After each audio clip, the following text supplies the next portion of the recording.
Hey, welcome back. Now we got another reaction that we about to do, guys. So I'm just playing. We got a reaction we about to do.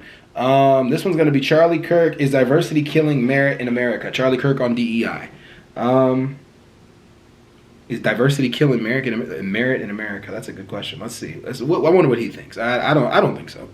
I think 50% of the country, half of the diversity is what America is built off of. 50% of the country is different than 50% of the country is different than 50. There's 50% white and then there's 50% other. Like that's everybody all across the board. And diversity needs to be included in society in order for society to work. It can't just be all about YT people. It just can't be. It has to be about everybody. You know. It's just how we implement diversity to where it's fair. You know. So. Which that's to say that out loud is weird. Implementing diversity to make it fair.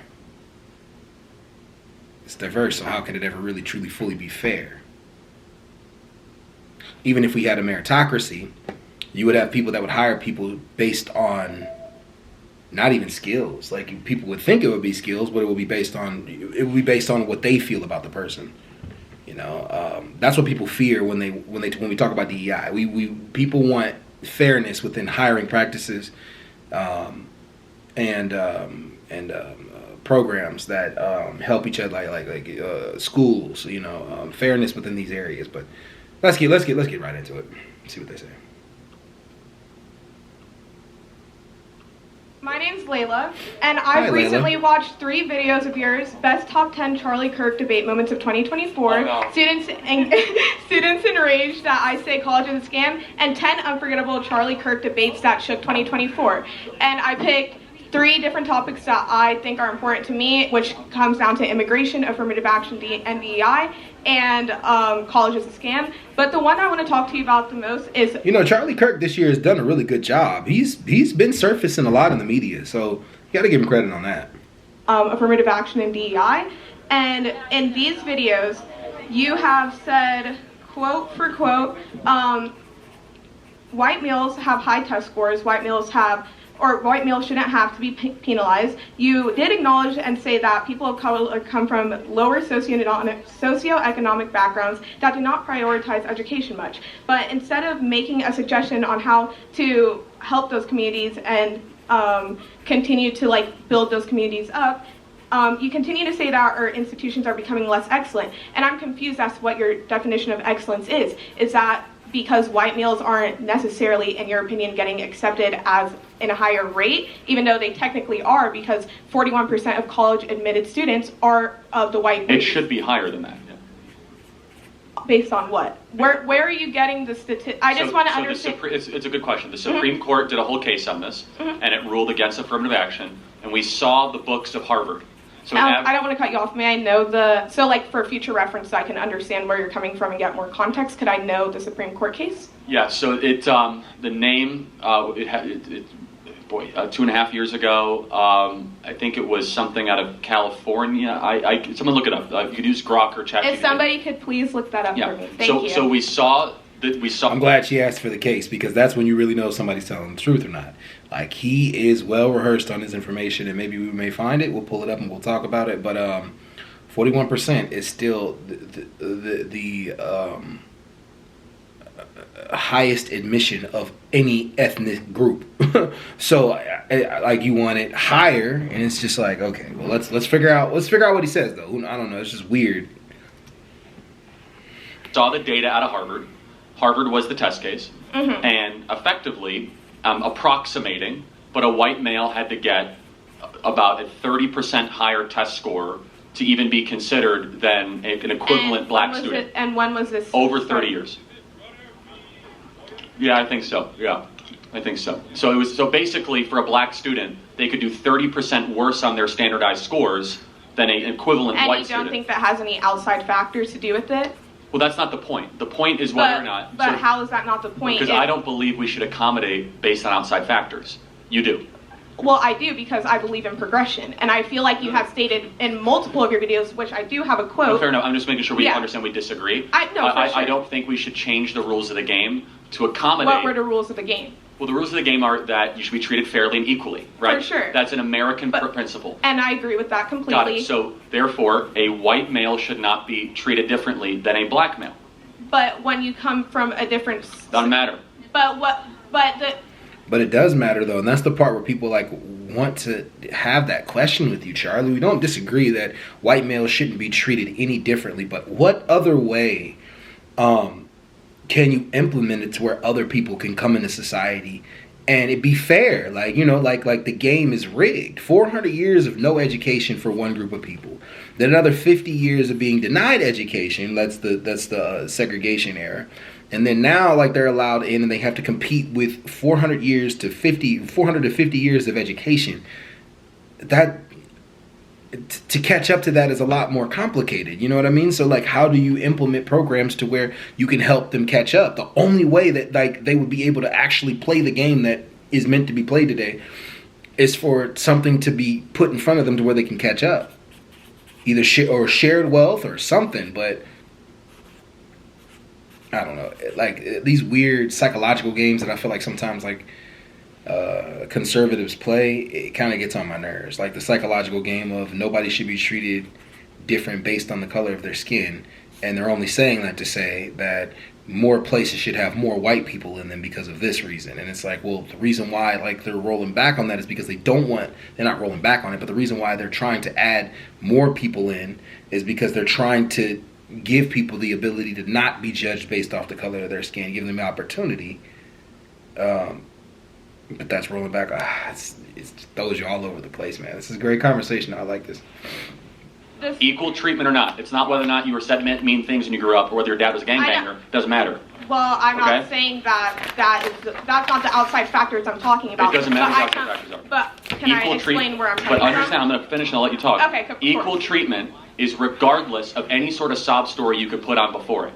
Equal treatment. Test score. And I completely agree with that. But I also come from a predominantly white town, so I understand what you're trying to say. In my district, we have so much funding, and I live in the Florida Keys, so there's a lot of funding that comes to my school. And you can drive 30 miles north, and you end up in Homestead, where they have a fraction of the funding that we have, and they don't have as much of the same testing instructors and people to help them, and have as much of the same outside resources. And then you can keep going another 30 miles, and you end up in Miami, where all the private schools are, and they get even more funding than where I come from. And not that obviously I ended up where I am today because I continue to push through, and I didn't let any outside factors affect me. But at the end of the day, I kept going, and some people don't have that same ability, and I also it doesn't. Again, first of all, in Florida, every public school gets the same amount of money. Okay, there's an equal funding across the board. But you also get donations from the people in your community. Fair enough, but Florida has... And I know for a fact that my community gets many donations. Florida has the most, you could use equitable funding structure of any school, and has universal school choice, basically. So that's number one. Number two, explain to me why, when we're admitting people for a job, should it just be what's on that piece of paper, or should race play into the factor? So I know that your argument is mediocrity. I forgot. I don't know. Meritocracy. Okay, yeah, and I know that, and I also believe in quotas as well. But I don't think that it should be one and one, but they should go hand in hand. Because at the end of the day, if I have just as good as a resume as somebody next to me, I want to understand where you're getting that jobs are just taking people because they're a woman, because they are black. I just want to see. And I understand what you're trying to say because of course, with affirmative action and DEI, that does give them an upper hand. But where does it say that you take somebody? But it doesn't, though. It's still 41% of the people that come into schools are white. That doesn't truly fully give them an upper hand. It gives certain people the ability to be able to get into certain one of these positions. One. Two, he just said there's equal funding all across Florida, while she just said that there are donations from certain communities. Upper class communities get paid more for their specific schooling. I know that for a fact because I've dated and talked to many people in the education system. No, people with upper class people in upper class communities have better funding in their schools. Point blank. Period. Lower class communities have lesser funding in their schools. So she's not wrong about that. Third. I still kind of want to know, for people in the comment section, because you guys like to write stories anyway. Write a story. What would be the way that we would actually help the black community, Hispanic communities, Asian people, all these people to get into colleges at the same rate that whites are getting into colleges without discriminating on white people. Y'all tell me what you think it would be, because to me personally, I don't think DEI is first of all, it's not. Diversity, equity, inclusion programs are for everybody. They're for veterans, they're for Asian people, they're for white people, they're for disabled people, all kinds of people. But affirmative action was specifically speaking to black people because they were denying black people entry into schools, denying black people entry into jobs, and it was the way of push forward. Now, are you saying that we're in an area where like we don't need it anymore? And if not, let's talk about it. Let's talk about it in the comments though. Just because of that color. All over the place. Capitol Street Partners back in the summer of 2022 said that they will not hire white men for internships. That's one example of thousands I could give. But because of how many people are in there, how many people no, in because position? they wanted to be. It doesn't, again, that's irrelevant. It does not matter if you have an internship and everyone is a white man. If they're all qualified, that's great. It doesn't matter if they're all Asian or all black. It should be what merit qualification gets the people into that position. And of course, but if this school only wanted white people to attend. No. Good, like excellent qualified people. And if they end up majority white, who cares? Why does that matter? I don't think that matters. I'm saying that affirmative action. No, you are saying it matters. I'm saying that, but I'm not saying for the white male or the black race or the Asian race or the Indian race, or you know, understand what I'm saying? I'm saying that it works in favor for any race and any sex. It works. But if they did a DEI program, the black people that would come in would be highly qualified. Why does that matter? And it does 1,000%, and I don't understand where you're getting that information. It is anti-white racism that was in the fiber of our laws that is now getting away thanks to President Donald Trump, where if you were a white man, especially to apply for internships, jobs, going to college, that it was significantly harder to get those jobs, to get into those practices, because there were quotas that made it easier for people of other skin colors with lower standards to be able to get those positions. We agree there's only so many slots in a college, right? There's only so many positions in an internship. It's a limited supply. I completely agree. It is scarcity. So when you have a scarce resource, you have to decide how you're going to divvy up that scarce resource. For sure. In a DEI model, they're going to say, okay, we're not going to do any more than 30% white, and then we'll do 15%. And so you kind of come up with these quotas. Therefore, they end up saying, well, what happens if the 15% black is not qualified? They don't care, which ends up happening far too often. Or what happens if the Can you give me? Yeah, it never happens at all. I'm glad she's about to ask this. It never happens at all. That's not true. Examples of cases? Yeah, air traffic control is actually a really good example. We now have all the documents that show that we went on a hiring spree to have more black air traffic controllers. There's a huge lawsuit about this, 15, 16, 17, where the standards for air traffic control have dropped. No. You ignored her question. Oh, no, wait. Dramatically, and you're kind of seeing some of the effects of that potentially. And again, it's in almost every single corporate practice, every single college institution. That's just all across the board not true. Wait a minute. He said the standards dropped expeditiously. No, they didn't. No, they did not. And is he trying to all these planes falling out the sky? He's trying to say that DEI is the reason for all these planes falling out the sky. No, you guys just do some research on it. It's mechanical issues with the planes that's going on. It's not air traffic control. It's black people's fault all these planes are falling out the sky. He's too sneaky. But it just kind of comes down to more of a moral argument that I have, which is that if you have something based on merit, I don't care if it's all black, all Asian, all white. It's an excellent group is what I want, not a diverse group.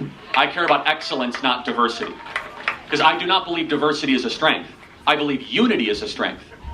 I believe the pursuit of higher purposes is a strength. Does that make sense? Yeah, I do understand where you're coming from. I feel like I do agree with some of the things that you did just say, and I may have to do some more research on the things that you said before, but I guess we can agree to disagree for the time being. Thank you for your time. Appreciate it. Thank you very much. But my question is, how can there be unity? If there isn't any diversity? Like, the country is diverse. So how can there be unity if there isn't any diversity? That's my only question, right? I know, y'all jump in the comment section. Anyways, peace.